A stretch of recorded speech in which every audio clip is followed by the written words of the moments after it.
O senhor mesmo, no seu rede social, o senhor criticou o orçamento secreto como o maior escândalo de corrupção da face da terra. Hoje o governo está implementando orçamento secreto versão 2, por meio de RP2, não mais RP9, mas adotando a mesma prática que o senhor criticou. Indulto.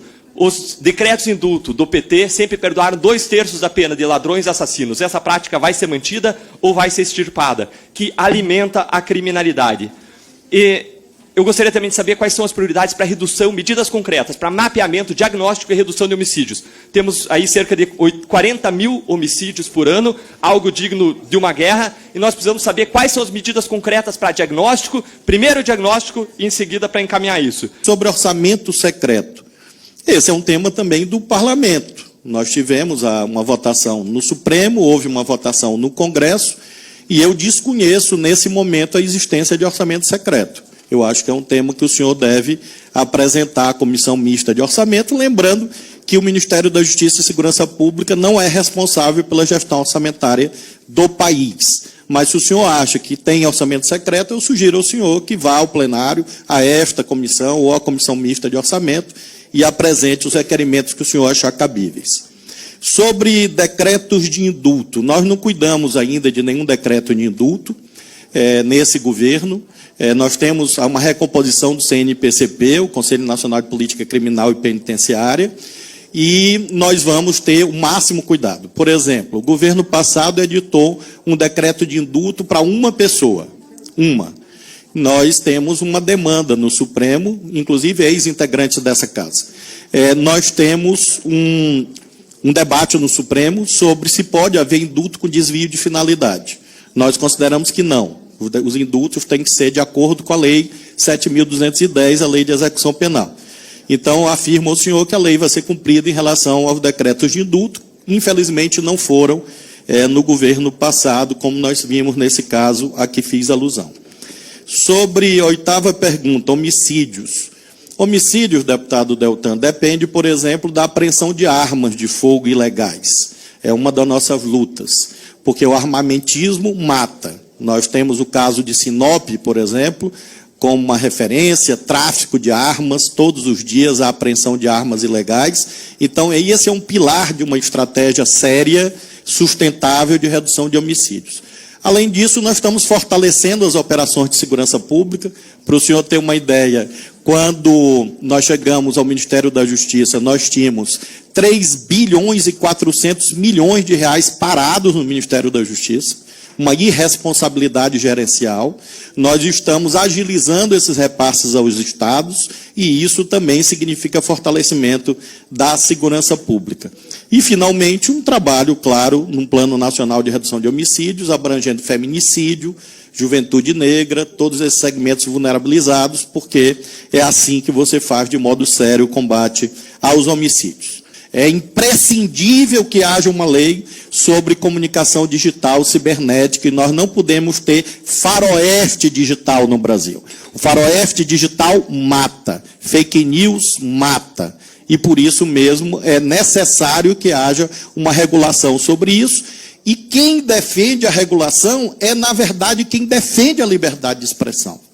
O que nós vimos, infelizmente, foram empresas, plataformas, querendo fazer censura contra o parlamento, censurando o processo legislativo, numa violência raras vezes vista no Brasil. Fiquei surpreso por não ver, dentre as prioridades do governo, o combate à corrupção. Ainda que existam várias pessoas que tenham sido investigadas, processadas ou até condenadas por crimes de corrupção no governo, eu acredito que isso não deva ser um tabu. Precisa ser tratado como uma prioridade de Estado, não de governo. Em segundo lugar, prisão em segunda instância é algo essencial para o funcionamento da justiça, porque isso não está dentre as prioridades do governo, a sociedade clama por justiça.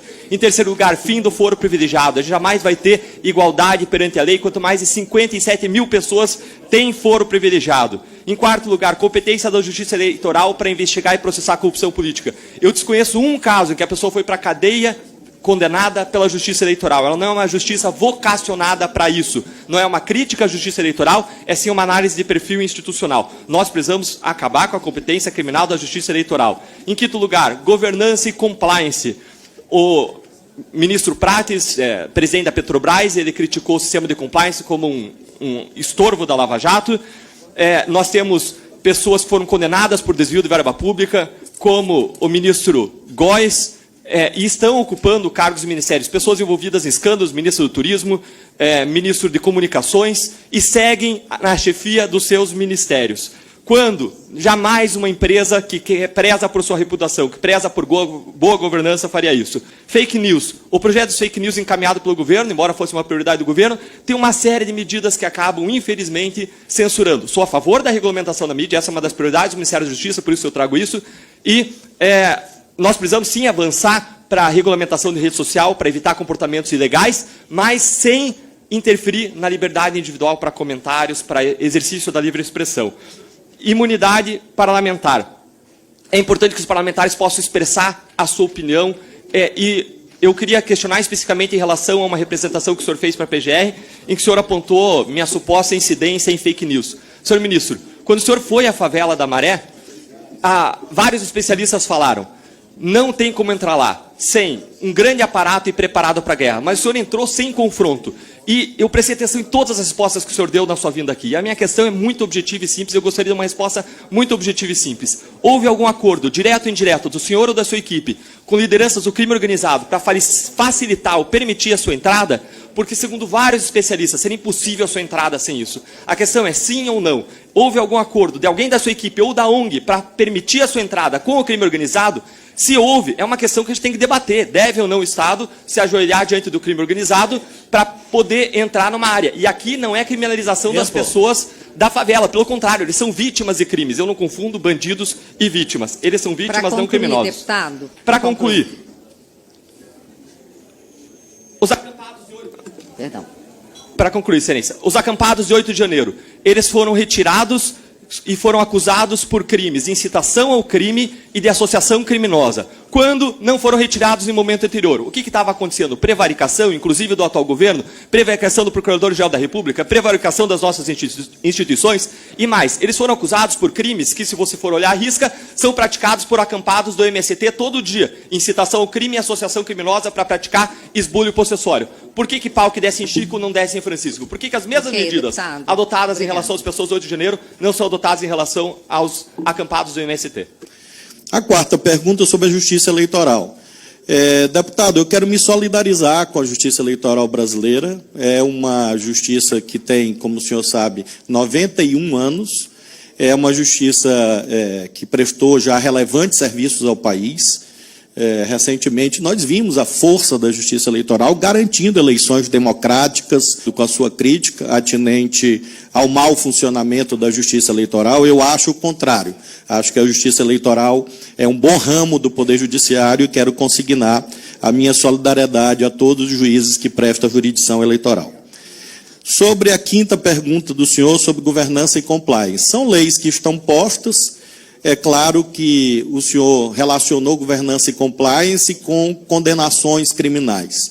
Volto a frisar ao senhor que condenações sem trânsito julgado não infirmam a presunção de não culpabilidade ou a presunção de inocência. E por isso mesmo, o nosso governo segue estritamente a lei. Isso eu afirmo ao senhor, que todas as pessoas investidas em cargos públicos o foram com preenchimento das condições legais, inclusive outros colegas de governo que foram indevidamente mencionados por Vossa Excelência.